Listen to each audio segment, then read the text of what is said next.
Saatnya meraih mimpimu, arahkan pandangan ke depan, Tuhan kan menuntunmu. Sadarilah masa berganti, tantangan kan kita hadapi, bergandeng tangan untuk negeri, era kita menanti berseri. Kita belajar Pancasila, kita bernafas dalam sila-silanya. Kita belajar Pancasila. Demokrasi ini merupakan suatu sistem pemerintahan di mana kekuasaan tertinggi ada di tangan. Oke, kita lanjut. Sejarah demokrasi di Indonesia. Sejak Indonesia merdeka pada tanggal 17 Agustus 1945 sampai dengan saat ini, Indonesia mengalami perubahan masa demokrasi atau sistem demokrasi itu sebanyak 4 kali. Generasi emas, cerdas berkarakter itu kita, berjuang dan harus berani, kita terus torehkan prestasi.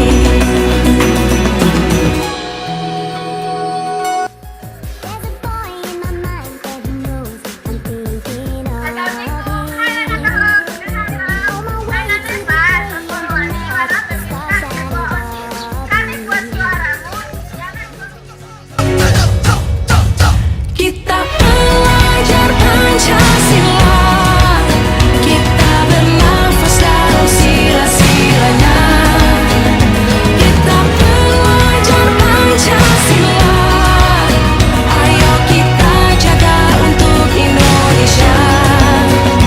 Kita belajar Pancasila, kita bernafas dalam sila-silanya. Kita belajar Pancasila, ayo kita jaga untuk Indonesia. Siapapun pilihannya, siapapun pemenangnya, yang penting bisa memimpin warga sekolah. Siapapun pilihannya, Assalamualaikum teman-teman. Perkenalkan, nama saya Nur Rahida dari kelas 11 TH. Saya sebagai calon ketua OSIS. Dan saya Adi Ilman Putra dari kelas 10 Tanah 1 sebagai calon wakil ketua OSIS. Alasan saya ingin menjadi ketua OSIS agar aktif dalam berorganisasi dan memiliki kepercayaan diri serta menambah wawasan dan pengalaman. Kita orangnya simpel, nggak ribet dan nggak neko-neko. Dan kami bisa mendengarkan orang lain dan berdiskusi untuk memutuskan sesuatu. Saya mampu memimpin anggota-anggota OSIS dengan bijaksana. Dan kami memiliki rasa rela berkorban yang tinggi untuk anggota OSIS.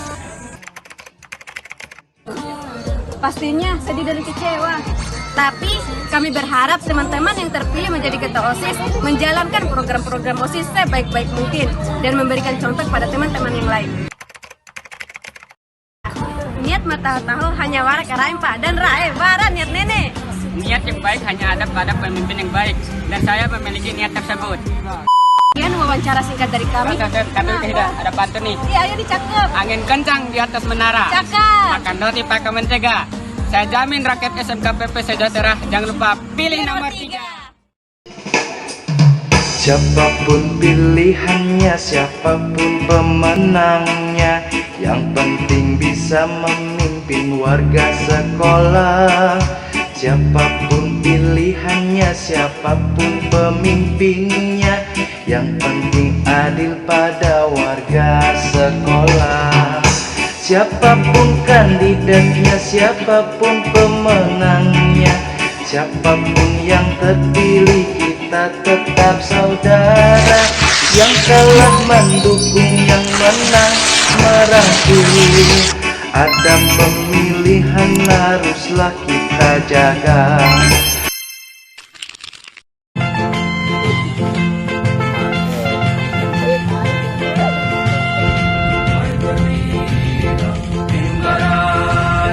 Mari kita berjalan.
untuk proyek yang telah kami lakukan beberapa hari kemarin. Sangat puas dan sangat memahami dan mengerti. Perjalanan yang seru belajar sambil bermain dan canda tawa bersama teman-teman dan guru-guru hebat yang menemani kami dari awal perjalanan hingga akhir perjalanan proyek yang telah kami lakukan.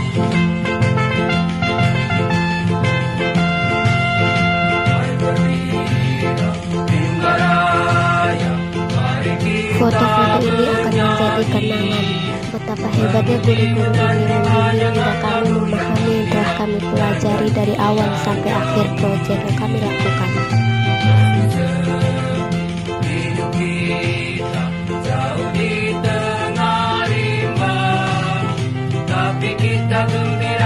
Dari awal perjalanan tadi, bayangan saya ingin membangun usaha pengolahan kayu. Walaupun tidak semudah yang dibayangkan, jika ada kemauan akan menjadi mudah.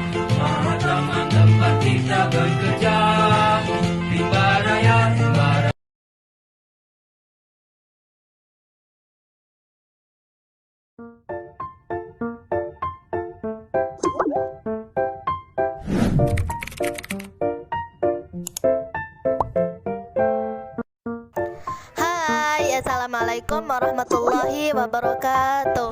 Perkenalkan, nama saya Aulia Febriani. Saya kelas 10 tanaman. Saya berasal dari sekolah SMKPP Negeri Bima. Kita seluruh kelas 10 HTPH atau kelas 10 tanaman turun untuk melaksanakan sebuah proyek dengan tema kepekerjaan dan peluang usaha di bidang agribisnis tanaman. Yang akan kita bahas pada kali ini adalah peluang usaha di bidang tanaman hias. Kita jangan berpikir jadi ngambil jurusan pertanian jadi petani. Tidak, banyak sekali peluang usaha yang bisa kita dapatkan. Tapi yang akan kita bahas peluang usahanya di sini adalah khusus di bidang tanaman hias. Seperti yang kita ketahui saat ini, tanaman hias sedang kekinian atau sedang tren. Jadi banyak sekali peluang yang bisa kita dapatkan. Pertama, kita bisa menjadi atau kita bisa menyewakan atau kita bisa membuat tempat wisata. Jadi kita buat tempat wisata dengan tema tanaman hias. Jadi kita bisa memamerkan koleksi tanaman hias kita dan juga kita bisa mendapatkan keuntungan. Pengunjung bisa melihat koleksi atau koleksi tanaman hias kita di taman atau dimanapun atau di tempat wisata yang kita buat. Jadi pengunjung juga bisa melihat koleksi tanaman dan juga bisa membeli. Jadi kita dapat keuntungan gitu. Yang kedua, kita bisa membuat atau kita bisa menyewakan tanaman hias kita untuk acara-acara, karena tanaman hias itu dibutuhkan. Karena tanaman hias itu kita bisa menyewakan tanaman hias kita untuk acara-acara, karena tanaman hias itu dibutuhkan. Karena tanaman hias itu bisa mempercantik. Jadi kita bisa menyewakan tanaman hias kita untuk acara-acara seperti ulang tahun, pernikahan. Banyak sekali acara-acara yang membutuhkan tanaman hias. Di sini juga ada tanbula pot atau tanaman buah dalam pot, mulai dari jeruk, jambu, buah tin juga ada, dan juga ada mangga. Pokoknya di sini banyak sekali tanbula pot yang dikembangkan. Jadi tidak hanya satu buah, tapi banyak sekali tanaman-tanaman buah yang bisa dikembangkan ya.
Assalamualaikum warahmatullahi wabarakatuh. Saya akan menjelaskan tentang perjalanan saya dalam menjalankan kegiatan kebekerjaan yang bertempat di Lido. Kegiatan ini dilakukan di tempat peternakan sapi milik Pak Saiful. Pertama kita diperlihatkan cara mencacah atau memotong rumput dengan mesin chopper. Apa itu mesin chopper? Mesin chopper adalah mesin yang digunakan untuk mencacah, merajang atau memotong rumput guna menghemat waktu dan tenaga. Setelah memotong rumput sebagai bahan pakan ternak, kita akan diajarkan untuk memberi makan pada sapi. Pemberian makan pada sapi dilakukan 3 kali sehari, yaitu pagi, sore, dan malam. Bahan pakan yang diberikan kepada sapi adalah campuran rumput dan dedak padi. Sapi yang dipelihara oleh Bapak Saiful adalah sebanyak 55 ekor dan menghabiskan kurang lebih 2 ton pakan dalam 1 bulan. Setelah itu, kita akan memberikan suntik vitamin pada sapi. Ada 3 metode penyuntikan sapi. 1. Penyuntikan intramuskular, merupakan penyuntikan obat ke dalam otot. 2. Penyuntikan intravena, yaitu penyuntikan melalui pembuluh darah vena. 3. Penyuntikan subcutaneous, penyuntikan melalui lapisan bawah kulit. Dan metode penyuntikan yang digunakan ini adalah metode penyuntikan intramuskular. Saat melakukan penyuntikan, pastikan tidak ada udara yang di dalam spuit karena akan menyebabkan hewan tersebut merasa sakit. Dan saat hendak disuntik, pastikan hewan tersebut tenang dan tidak merasa terganggu. Bagi pemula, sebaiknya hewan yang ingin disuntik harus diikat terlebih dahulu agar hewan tidak memberontak dan berkemungkinan menyebabkan cedera serius.